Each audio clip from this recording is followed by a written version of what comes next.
आप सभी को मेरा नमस्कार। मैं रोहित मिश्रा आप सभी का स्वागत करता हूं अपने कॉलेज के ऑनलाइन प्लेटफॉर्म पर। स्टूडेंट्स, आज हम आपको पढ़ाएंगे फंडामेंटल ऑफ प्लान बिल्डिंग और इसके अंतर्गत जो मेरा टॉपिक है वो है nature and role of plan building, यानी पादप प्रजनन का प्रमुख योगदान एवं उसकी प्रकृति के बारे में हम आज डिस्कस करेंगे। आइए अपने टॉपिक को मैं शुरू करता हूँ। तो सबसे पहले हम जानेंगे कि पादप प्रजनन का क्या इतिहास है, पादप प्रजनन का क्या रोल है। पादप प्रजनन मानव लाभ के लिए पौधों को बेहतर बनाने की कला और विज्ञान है। ठीक है स्टूडेंट्स, हम बात करेंगे कि पादप प्रजनन जो है वो कला एवं विज्ञान दोनों है, जो कि मानव के लाभ के दृष्टिकोण से है। ठीक है, अब बात करते हैं कि कला किस दृष्टिकोण, कला यानी आर्ट किस दृष्टिकोण से है। Plant breeding as a art. ठीक है, कला की दृष्टिकोण से देखते हैं तो कला जैसे कि पौधों के आनुवंशिक गुणों में परिवर्तन करना, एक कलात्मक रूप से पौधों को पीढ़ी दर पीढ़ी उगाना। ठीक है, एक सिस्टमेटिक ढंग से पौधों के अंदर जो है वो कीट रोधी एवं जो है रोग रोधी गुणों को विकसित करना। ठीक है, ये एक कला कहलाता है। और विज्ञान की बात करें तो जैसे कि आनुवंशिक इंजीनियरिंग के माध्यम से पौधों के आनुवंशिक गुणों में परिवर्तन करना, टिश्यू कल्चर टेक्निक से जो है वो उनके चेंज करना, और जो हमारे सीड्स हैं उनके जेनेटिक कैरेक्टर्स में और फिनोटाइपिक कैरेक्टर्स में परिवर्तन लाना, ये सारी प्रक्रियाएं एक विज्ञान के रूप में हैं। तो हम कह सकते हैं कि आनुवंशिक पादप प्रजनन एक कला और विज्ञान दोनों है। ठीक है, दोनों दृष्टिकोण से इसे हम देख सकते हैं, जिसमें कि तमाम प्रकार के वांछित गुणों वाली नई किस्में बनाने के लिए पौधों की आनुवंशिक हेर फेर करना, मतलब कहना है चाहते हैं कि हम अपने इच्छानुसार जो है वो किसी भी वेराइटीज़ के आनुवंशिक गुणों में परिवर्तन करके, ठीक है, फलों हो, सब्जियां हो या अनाज हो, उनके आनुवंशिक गुणों में परिवर्तन ला करके उनमें हम मनचाहा परिवर्तन जो है वो ले करके आते हैं, मतलब अपनी इच्छा अनुसार हम परिवर्तन उसमें लाते हैं। ये किसके द्वारा संभव हुआ है? ये आनुवंशिक गुणों के द्वारा संभव हुआ है, जेनेटिक इंजीनियरिंग के माध्यम से संभव हुआ है। तो यह एक ऐसी प्रथा है जिसकी गहरी ऐतिहासिक जड़ है, मतलब ये जो प्रक्रिया है पौधों के आनुवंशिक गुणों में मनवांछित परिवर्तन लाना, ये कहीं ना कहीं पूरा मतलब कि पहले से ही रहा है, ऐतिहासिक रहा है, ये बहुत पुराने समय से चला रहा है, इसका काफ़ी पुराना इतिहास रहा है, जो कि आज नए तरीके से चेंजेस हो गया है, जो कि कृषि की शुरुआत से ही चली आ रही है और यह तकनीकी प्रगति के साथ विकसित होती रहती है। ठीक है, तो कहीं ना कहीं ये जो प्लांट ब्रीडिंग की तरकीब है, पौधों के गुणों में परिवर्तन लाना, पौधों के आनुवंशिक गुणों में परिवर्तन लाना, ये कहीं ना कहीं पुराने समय से ही चला आ रहा है और आज ये चीज़ें जो है वो बहुत ही वैज्ञानिक तरीके से संभव हो पा रही हैं और इसमें काफ़ी प्रगति भी देखने को जो है वो मिल रही है, मतलब कि काफ़ी इसमें चेंजेस देखने को मिल रहे हैं। ठीक है, खाद्य सुरक्षा सुनिश्चित करने, फसल उत्पादन बढ़ाने और बदलती पर्यावरणीय परिस्थितियों के अनुकूल होने के लिए पादप प्रजनन की भूमिका महत्वपूर्ण है। ठीक है, तो कहना यह है कि खाद्य सुरक्षा सुनिश्चित करने के लिए, ठीक है, खाद्य सुरक्षा सुनिश्चित करने के लिए एवं बढ़ती हुई जनसंख्या को भोजन प्रदान करने के लिए आज पादप प्रजनन की आवश्यकता बहुत ही ज़्यादा है हमारे लिए, क्योंकि जानते हैं कि हमारी जो जनसंख्या है वो जो है दिन का दिन बढ़ती ही जा रही है और जो हमारी ज़मीन है, खेती योग्य भूमि है, वो कम होती जा रही है। ठीक है, तो हमारे वैज्ञानिकों के पास सबसे बड़ी चुनौती है कि कम से कम क्षेत्रफल में अधिक से अधिक उत्पादन प्राप्त करना। ये अधिक उत्पादन जो है वो तभी प्राप्त किया जा सकता है जब हम पौधों के आनुवंशिक गुणों में परिवर्तन ला करके उन्हें अधिक उत्पादन दे योग्य बनाएं। ठीक है, विपरीत मौसम को सहन करने की क्षमता उनके अंदर विकसित हो, कम पानी चाहने वाली प्रजातियों को विकसित किया जाए, कीट एवं रोगों के लड़ने की क्षमता उनके अंदर विकसित किया जाए। ठीक है, हाई यील्डिंग वैरायटीज़ को डेवलप किया जाए। तो इस प्रकार से जो है वो ये जो खाद्य समस्या है, बढ़ती हुई जनसंख्या को भोजन की समस्या है, ये सुलभ हो सकती है। ठीक है, और कम क्षेत्रफल में हम अधिक से अधिक अन्न को उपजा सकते हैं। ठीक है, और क्रॉप डाइवर्सिफिकेशन को, फसल विविधीकरण को भी बढ़ाया जा सकता है। ये किसके द्वारा संभव हो सकता है? ये हमारा पादप प्रजनन के द्वारा यानी प्लांट ब्रीडिंग के द्वारा ही जो है वो संभव हो सकता है। तो वर्तमान समय में स्टूडेंट्स इसकी जो प्रकृति है, इसका जो नेचर है, इसका जो लाभ है, इसके जो रोल है प्लांट ब्रीडिंग का, वो बहुत ही ज़्यादा बढ़ता जा रहा है और इसकी आवश्यकता आज हमको बहुत ही ज़्यादा है। तो इस प्रकार से जो है वो निरंतर इसकी आवश्यकता जो है बढ़ती जा रही है, क्योंकि कई सारे परिवर्तन आ रहे हैं। दिन का दिन जो है वो ये जो क्लाइमेटिक चेंज हो रहा है, ठीक है, अनावर्षा, ठीक है, अतिवर्षा हो जा रही, कभी की ये जो है वर्षा ही नहीं हो रही है, कहीं पर सूखा पड़ रहा है, कहीं पाला पड़ रहा है। तो ये तमाम प्रकार की जो है वो विपरीत मौसम की जो दशाएं हैं, इसका सीधा सीधा प्रभाव हमारे एग्रीकल्चर पे पड़ रहा है। तो एग्रीकल्चर को इम्प्रूव करने के लिए, वेराइटीज़ के अंदर टॉलरेंस डेवलपमेंट के लिए, ठीक है, और स्ट्रेस डेवलपमेंट के लिए ये प्लांट ब्रीडिंग का बहुत ही महत्वपूर्ण रोल जो है वो होता चला आ रहा है। ठीक है, तो इस प्रकार से जो है वो प्लांट ब्रीडिंग जो है वो का महत्वपूर्ण योगदान है, चाहे वो हमारी पर्यावरणीय परिस्थितियाँ हों, चाहे वो खाद्य सुरक्षा हो, ठीक है, चाहे वो आनुवांशिक सुधार हो फसलों में। तो दिन का दिन इसकी आवश्यकता जो है वो बढ़ती जा रही है। अब हम कुछ हेडिंग्स की बात करें, अगर उसके हम नेचर की बात करें, ठीक है, यानी नेचर ऑफ प्लांट ब्रीडिंग, तो उसको हम अलग अलग जो है वो हेडिंग्स में उसको हम परिभाषित कर सकते हैं कि इसके नेचर में से कि अनुवांशिक हेर फेर करना, ठीक है, यानी कि जेनेटिक मैनिपुलेशन।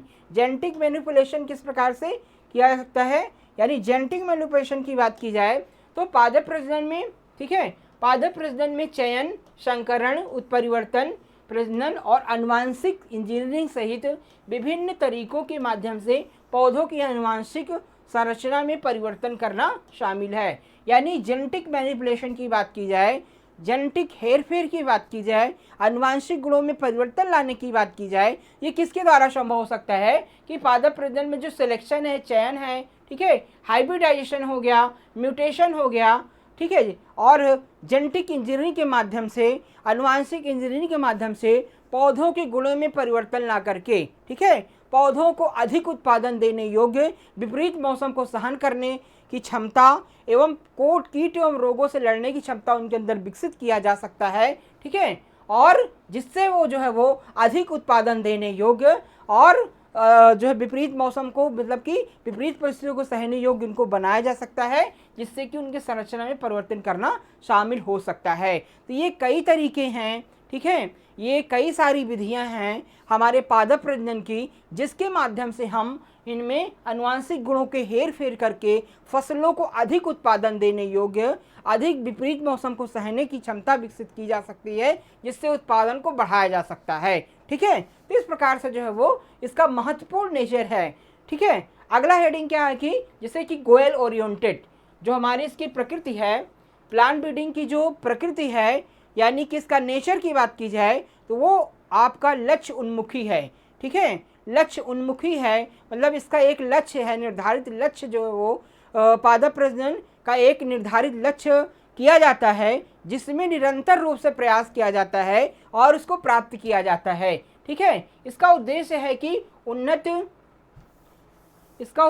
कि उन्नत विशेषताओं वाली पौधों की किस्मों को विकसित करना, ठीक है, जैसे अधिक उपज, बेहतर पोषण सामग्री, उन्नत रोग और कीट प्रतिरोध तथा सूखा या अत्यधिक तापमान जैसे पर्यावरणीय तनाव के प्रति अधिक सहनशीलता।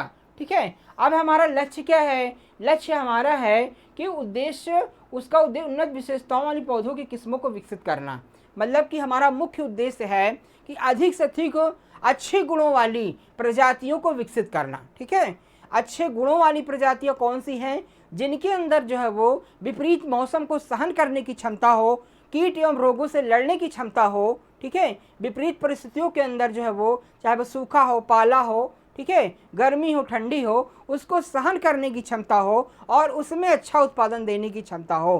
तो इस प्रकार की जो प्रजातियां हैं वो उन्हें प्राप्त करना ही हमारा मुख्य लक्ष्य है। ठीक है, तो ये सब कैसे संभव हो सकता है, ये आनुवांशिक इंजीनियरिंग के द्वारा, ये पादप प्रजनन के द्वारा ही जो है वो संभव किया सकता है, जिससे अधिक उपज में बढ़ाया जा सकता है, बेहतर पोषण सामग्री विकसित की जा सकती है, ठीक है, रोग और कीट प्रतिरोधक क्षमता विकसित की जा सकती है, पर्यावरण तनाव के प्रति जो है वो अधिक सहनशीलता विकसित की जा सकती है। ये सारे क्या हैं बेटा, ये सारे हमारे लक्ष्य हैं। ठीक है, ये पादप प्रजनन के प्रमुख लक्ष्य हैं कि ये सारी चीज़ें पौधों के अंदर विकसित किया जाए, जिससे अच्छा उत्पादन विपरीत मौसम में उससे हम प्राप्त कर सकते हैं, और जो हमारी लागत है उसको कम किया जा सकता है, जिससे किसानों को अधिक से अधिक लाभ जो है वो प्राप्त किया जा सके। ठीक है, इसके अलावा बात की जाए, इसके अलावा जैसे कि अंतः विषयक विज्ञान, ठीक है, जैसे कि इंटर डिसिप्लिनरी साइंस।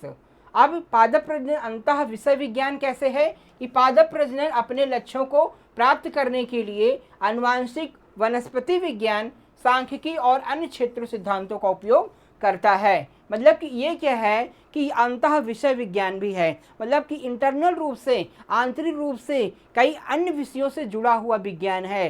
कौन सा विज्ञान है? पादप प्रजनन। ठीक है, तो प्लांट ब्रीडिंग जो है वो अदर साइंस से उसका रिलेशन है, जैसे कि आपका स्टैटिक्स हो गया, एग्रीकल्चर स्टैटिक्स हो गया, आपका जो है वो फिजिक्स हो गया, केमिस्ट्री हो गया, ठीक है, बायोलॉजी हो गया, बॉटनी हो गया, उससे इसका रिलेशनशिप है, कहीं ना कहीं उससे रिलेशन है, जिससे कि हम उनके आनुवंशिक गुणों में परिवर्तन ला सकते हैं। ठीक है, अपने लक्ष्यों को प्राप्त किया जा सकता है।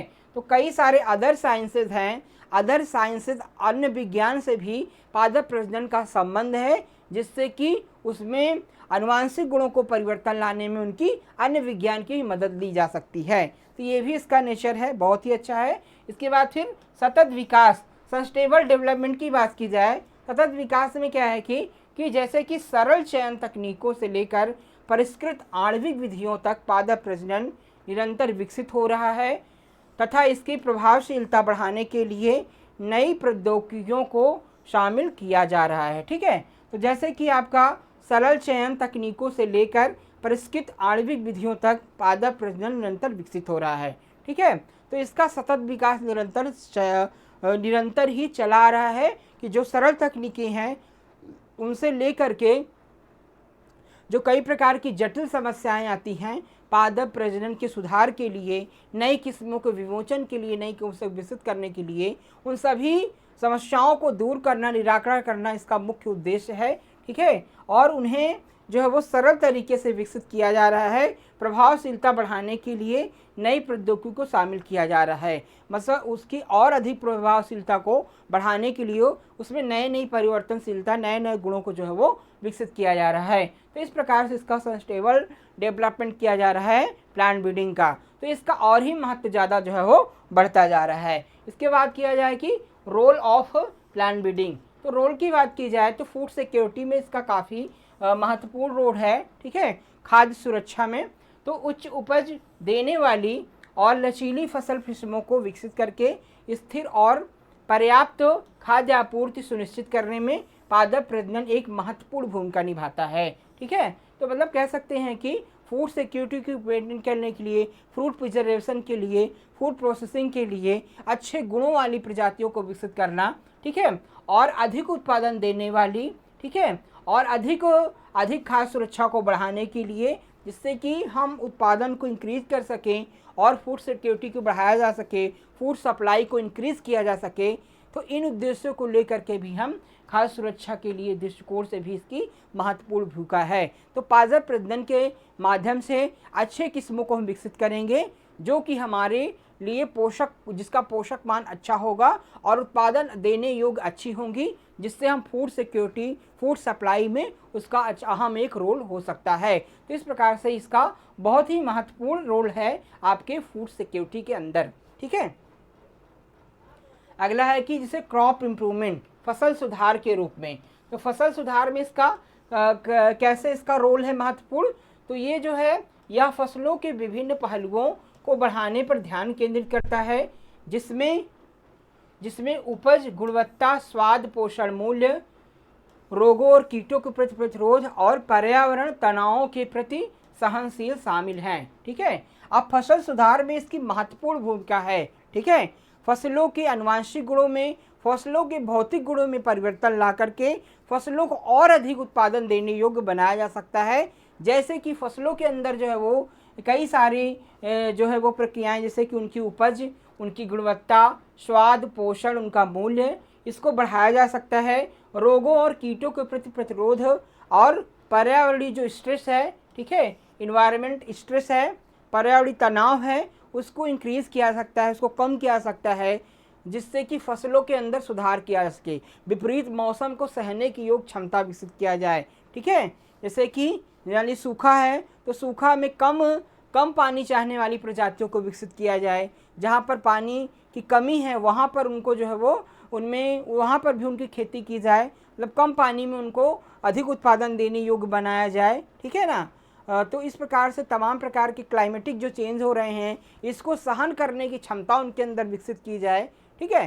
तो इस प्रकार से जो है वो चाहे वो पोषणीय दृष्टिकोण से हो, चाहे उपज की दृष्टिकोण से हो, चाहे गुणवत्ता की दृष्टिकोण से हो, चाहे विपरीत मौसम को सहने की क्षमता की दृष्टिकोण से हो, चाहे वो कीट एवं रोगों से लड़ने की क्षमता विकसित करने की दृष्टिकोण, इन सभी गुणों को लेकर के जो है वो फसल में सुधार किया जाना जो है वो इसका मुख्य रोल है, ठीक है।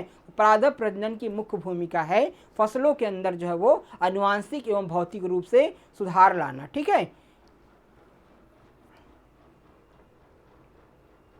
इसके अलावा जलवायु परिवर्तन के प्रति अनुकूल बनाना, ठीक है, adaptation to climate change, adaptation to climate change, ठीक है। पौधों को प्रजनन ऐसी फसलों के विकास के लिए आवश्यक है जो बदलती जलवायु परिस्थितियों में पनप सके, जैसे सूखा, गर्म लहरें या बढ़ती लवणता, ठीक है, वाली जगहें, ठीक है। तो इस प्रकार से क्या है कि जैसे adaptation to the climate change, जो जलवायु परिवर्तन हो रहे हैं, ठीक है, वर्तमान समय में हमारे जो इन्वायरमेंटल कंडीशन है उसमें बहुत सारे परिवर्तन आ रहे हैं, बहुत सारे चेंजेस आपको देखने को मिल रहे हैं। जैसे कि असमय वर्षा, ठीक है, अनावृष्टि, बहुत ज़्यादा जो है वर्षा कभी हो जाती, कभी वर्षा ही नहीं होती है, ठीक है, कहीं कहीं वर्षा ही नहीं हो रही है, पानी कमी है।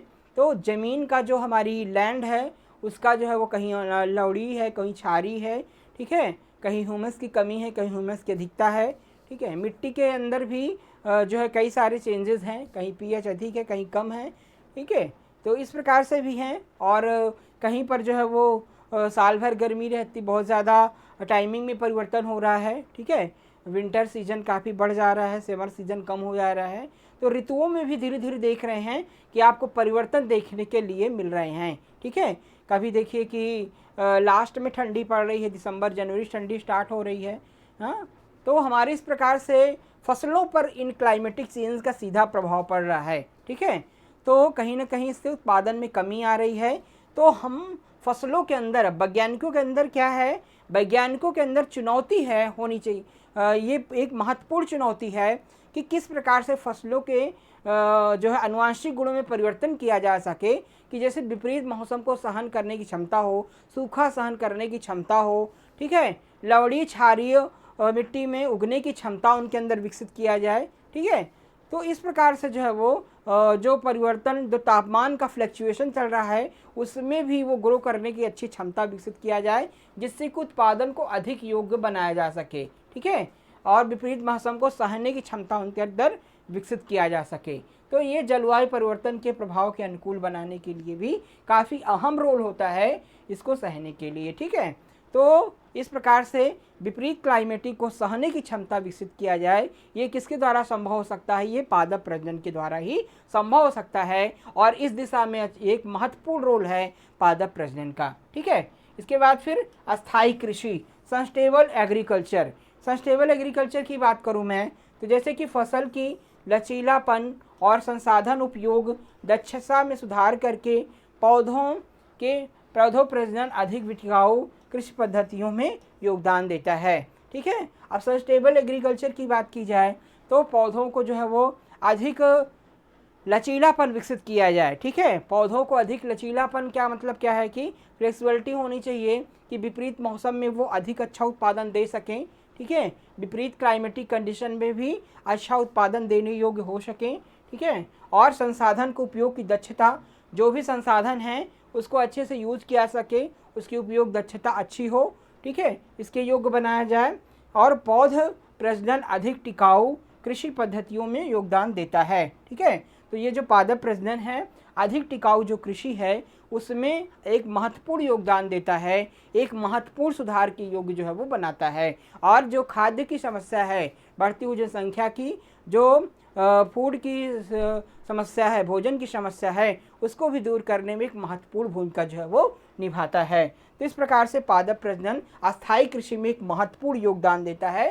इसके अलावा आर्थिक लाभ की दृष्टिकोण की बात की जाए, ठीक है, इकोनॉमिक बेनिफिट्स की बात की जाए, तो उन्नत फसल किस्मों से कृषि आय में वृद्धि हो सकती है तथा कीटनाशकों और उर्वरकों जैसे बाहरी इनपुट पर निर्भरता कम हो सकती है। ठीक है, तो ये इस प्रकार से क्या हो सकता है कि अगर अच्छी उन्नत किस्मों को विकसित किया जाए पादप प्रजनन के द्वारा, ठीक है, जिससे किसान की आय में वृद्धि होगी, साथ साथ जो कीटनाशकों उर्वरकों हर्बिसाइड्स पे निर्भरता है वो कहीं ना कहीं कम होगी और जो हमारे फार्मर्स हैं उनके खर्चे कम होंगे और फार्मर्स को लाभ भी अधिक होगा। तो स्टूडेंट्स इस प्रकार से जो है वो हमारा एग्रीकल्चर इम्प्रूवमेंट करेगा और हमारे जो किसान की आय है वो दोगुनी हो जाएगी। ठीक है, तो पादप प्रजनन का महत्वपूर्ण रोल है आर्थिक लाभ के दृष्टिकोण से। ठीक है, जब आप समझ सकते हैं अपनी भाषा में कि अगर रोगों पे दवाइयों पे खर्चे कम आएंगे, ठीक है, तो कहीं ना कहीं किसान की बचत ही तो होगी। रासायनिक उर्वरक उसको कम देना होगा, ठीक है, और उसको दवा का खर्च, फंजीसाइड का खर्च, इंसेक्टिसाइड का इस्तेमाल कम होगा, तो कहीं ना कहीं उसके खर्चे भी बढ़ेंगे जिससे उसके आय में वृद्धि होगी। ठीक है, इसके बाद फिर वैश्विक चुनौतियों का समाधान, सोल्यूशन ऑफ ग्लोबल चैलेंजेस। ठीक है, वैश्विक चुनौतियों का समाधान इस प्रकार से क्या है कि खाद्यान्न की कमी, कुपोषण और पर्यावरण क्षरण जैसी वैश्विक चुनौतियों से निपटने के लिए पादप प्रजनन अत्यंत महत्वपूर्ण है। तो जैसे कि वैश्विक चुनौतियों का समाधान, सोल्यूशन टू ग्लोबल चैलेंजेस, खाद्यान्न की कमी, कुपोषण जैसी समस्या है, पर्यावरण क्षरण की समस्या है, वैश्विक चुनौतियों की समस्या के निपटने के लिए पादप प्रजनन अत्यंत महत्वपूर्ण है। ठीक है, तो कई सारी जो चुनौतियां हैं, कई सारे चैलेंजेस जो हमारे प्लांट ब्रीडिंग के द्वारा हैं, उससे निपटने की क्षमता को उसके लिए तैयार रहना होगा। जैसे खाद्य की कमी होना, ठीक है, बढ़ती हुई जनसंख्या को अन्न की सप्लाई करना, ठीक है, अन्न बनी भोजन प्रदान करना, कुपोषण, तमाम प्रकार की जो कुपोषण की समस्याएं हैं मानव के अंदर उसको भी दूर करना, पर्यावरण क्षरण के लिए, ठीक है, इन्वायरमेंटल के डिसबैलेंस को कम करना, जो पर्यावरण में परिवर्तन आ रहे हैं उसको रोकना। ठीक है, और कि जो वैश्विक कई प्रकार की चुनौतियां हैं, जैसे कि तापमान में वृद्धि हो रही है, तापमान में कमी हो रही है, ठीक है, ऋतुओं में परिवर्तन हो रहा है, ठीक है, कई प्रकार के बीमारियां, नई नई बीमारियां फसलों में पैदा हो रही हैं, कई प्रकार के कीट का प्रकोप हो रहा है।